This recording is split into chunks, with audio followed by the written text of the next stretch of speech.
Hello everybody and welcome back to another EP video. A number of Democratic candidates are already leaping into the top Senate races that will be on the ballot next year, foreshadowing a year of highly expensive and competitive primaries that will determine the future of the Democratic Party. It's been less than 2 months since the Democrats took control of the Senate, but a half dozen candidates in top battleground states have already started their campaigns to grow the majority.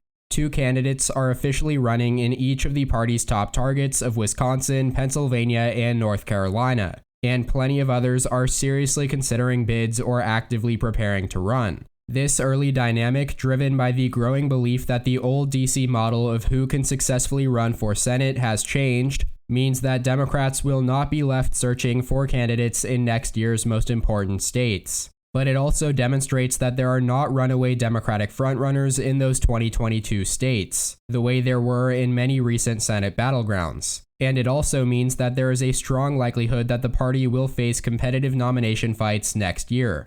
Thus far, the Democratic Senatorial Campaign Committee has suggested that it will adopt a wait-and-see approach to primaries at this early stage. One operative involved in Democratic Senate races said that all signs in Pennsylvania, Wisconsin, and North Carolina point to very active primaries of the likes the committee has almost always been able to avoid until now. That being said, the DSCC leaders have not outright promised not to endorse or back candidates. And there is no blanket strategy when it comes to engaging in primaries, which the DSCC has done freely in recent elections. But Democratic operatives and advisors are under the impression that candidates will be left to fight out primaries in these states in the months to come, potentially all the way to the nominations.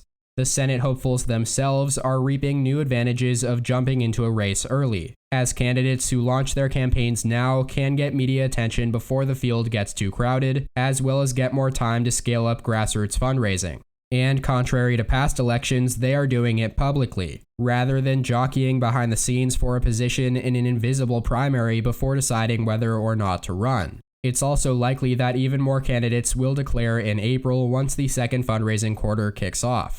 The one thing that you do not get back in a campaign is time, said Tom Nelson, the county executive of Outagamie County, Wisconsin, who launched his Senate bid last fall before Election Day 2020. Last week, Milwaukee Bucks executive Alex Lasry launched his campaign with endorsements from several local Milwaukee officials. And Sarah Godlewski, the state treasurer who won her first statewide election in 2018, is seriously considering a campaign and will make a final decision in the spring, according to a campaign spokesman. Wisconsin is one of the Democratic Party's top Senate targets, but similar dynamics are playing out in Pennsylvania and North Carolina, and even in Ohio, where multiple Democrats are eyeing open seats vacated by retiring Republicans. Therefore, it is not a surprise that the Democratic Senatorial Campaign Committee is not picking candidates already, especially considering that the committee's turnover from the 2020 election was delayed by Georgia's runoffs, which ran into January. The DSCC's first endorsement in the 2020 election cycle came in April of 2019, backing now Senator Mark Kelly in Arizona, who launched in mid-February, and that was unusually early.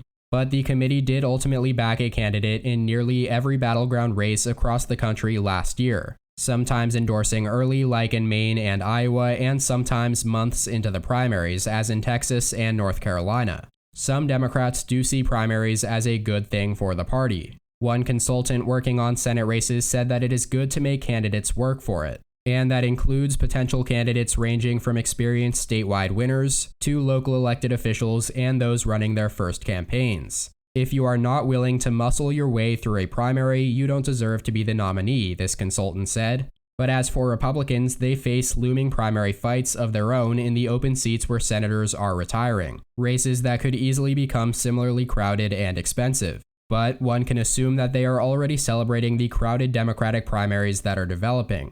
A few Republican officials have suggested that it is going to be easier for Republicans to get Democratic candidates to actually take positions on a lot more controversial, far-left progressive priorities, which some candidates have basically just refused to answer in recent election cycles because they did not have a primary to answer for.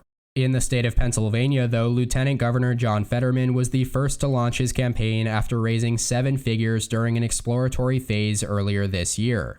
an underdog small-town mayor who ran against a DSCC-endorsed candidate in 2016, Fetterman is running from a much more formidable position this time around.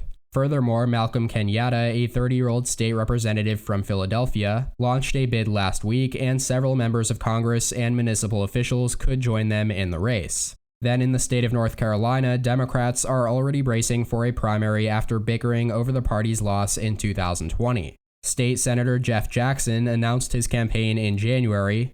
Former State Senator Erica Smith is running again after losing the 2020 primary, and others, including former State Supreme Court Chief Justice Cherry Beasley and State Senator Sidney Batch, could run as well. Ultimately, each of these primary fields could look drastically different in a month's time, so everything that is said on this topic is really just speculative at this point.